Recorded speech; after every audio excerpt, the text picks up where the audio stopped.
Hello and welcome. My name is Haroon Rabbani, and if you've got type 2 diabetes, then listen up. This is going to be very useful. One of the biggest issues with people who have type 2 diabetes is blood sugar control. Of course, this actually affects a lot of people, including people with obesity and people with pre-diabetes, people with heart conditions. So if you're suffering from any of those conditions, then blood sugar control is essential, it's imperative. You cannot ignore it. So I'm going to share with you five, how can I put it, unconventional ways to control your blood sugar. Number one of your most important minerals is responsible for 300, 400 chemical reactions that take place in your body. It is absolutely vital in so many aspects of your health that it's not funny anymore.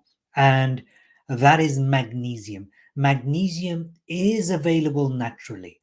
You can find it in dark leafy greens. You can get it in dark chocolate, bananas, pumpkin seeds, nuts. There's a whole range of stuff you can get. And so improve your intake of magnesium rich foods. However, due to deficiencies in the soil, because basically we've been farming too much, due to deficiencies in soil, the magnesium levels in many people's foods are low. So the thing that I use is magnesium oil spray. It is so easy. It's magnesium flakes, magnesium chloride flakes, and you take a cup of that and a cup of hot water, mix the two, stir it up, and you have your magnesium oil. Use that twice a day, first thing in the morning, last thing at night. That is amazing for so many different things. Nighttime use is very, very useful. So start using magnesium. Number two, very important, sleep. Now, magnesium, by the way, if you're deficient in magnesium, it's going to help you with your sleep if you take more magnesium. Sleep, is important. But if you're type 2 diabetes, then the challenge is you may be going to the toilet one, two, three, four, 5 times a night. It's important that you improve your sleep. Here are the different ways to improve your sleep, and I'll do entire podcasts on those. However, I'm going to give you the shortened version right now. Number one, the way to improve your sleep is wake up super early. So, say you're going to fall asleep at 10 p.m. or even 9 p.m. if possible. Let's stick to 10. 10 p.m. you're going to sleep. Wake up 6 a.m. at the earliest, at the latest, I should say, and then go outside of your house, not through the window, outside of your house, doesn't matter what time of year it is. Whichever way the sun is rising, look towards the sun, not at the sun. Look towards it, not directly at it. Those initial rays of sunlight will activate melatonin 16 hours after that first initial contact. That also, which basically means, by the way, when melatonin is released, you're going to be tired, you're going to be shattered. And if you wake up at 6 a.m. and you have a normal day, 16 hours later is 10 p.m., which is the normal time for you to sleep. So it becomes more natural. A lot of people say to me, "Oh, I'm a night owl." Well, it doesn't matter how much of a night owl you are. The earlier you wake up, it doesn't matter. It'll be hard at first, but seriously, you need to sleep early. There's a direct correlation between poor quality of sleep or broken sleep and a lower levels of insulin sensitivity. In other words, increased insulin resistance. So another thing is coffee. If you're a coffee drinker or you drink British coffee, Yorkshire, Irish coffee, whatever you call it, black tea basically. Let me repeat that. I was going to say stop, cut. No, I can't because this is live. So if you are drinking coffee or caffeinated drinks like tea, Coca-Cola, etc., if you can, stop it. If you've got type 2 diabetes, seriously, you want to avoid it like the plague.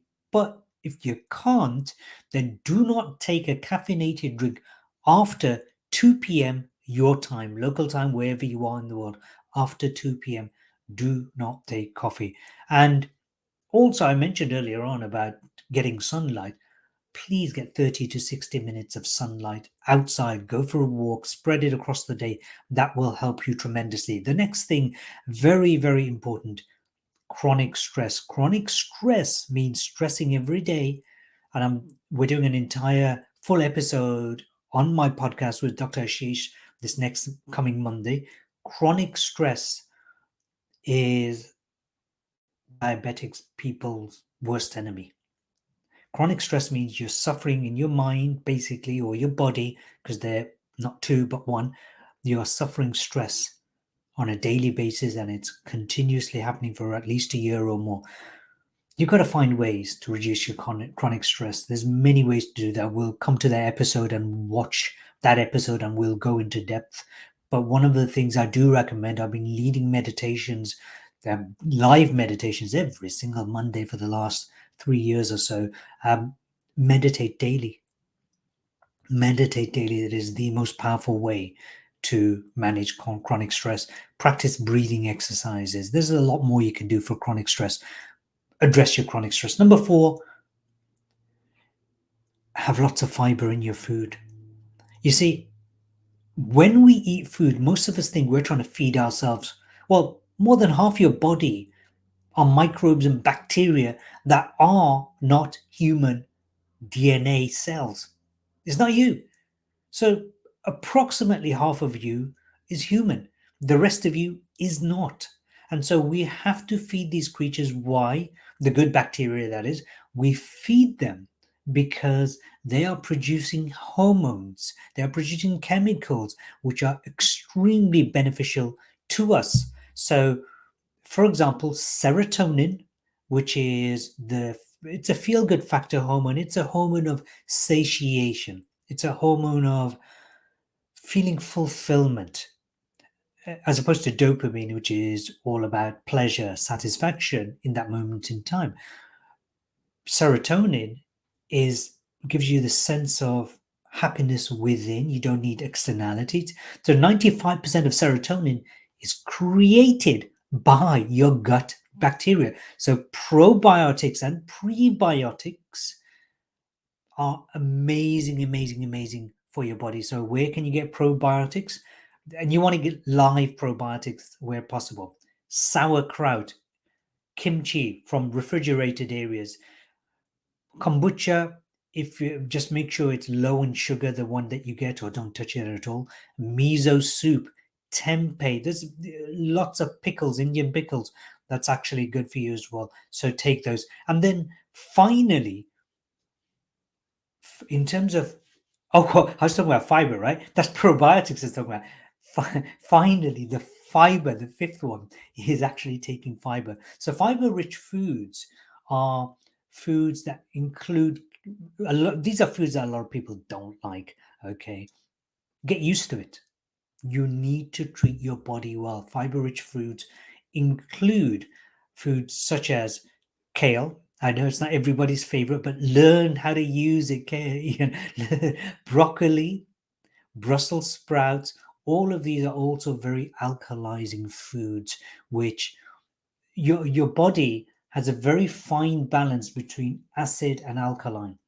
And it's only when it's more acid that a lot of infections can occur. It's when your blood is more acidic, you are more likely to be, well, basically, it's a perfect condition for cancer. Whereas when it's more alkaline, it makes it difficult for cancer to exist. Not impossible, but it makes it very, very difficult. Anyway, those 5, let me just summarize. Number 1, get sleep. Number 2, magnesium rich foods or supplements.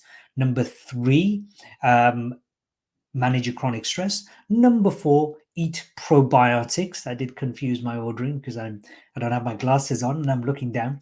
And number 5, eat fiber-rich foods. If you like this video, make sure you like, love, whatever the button is for you.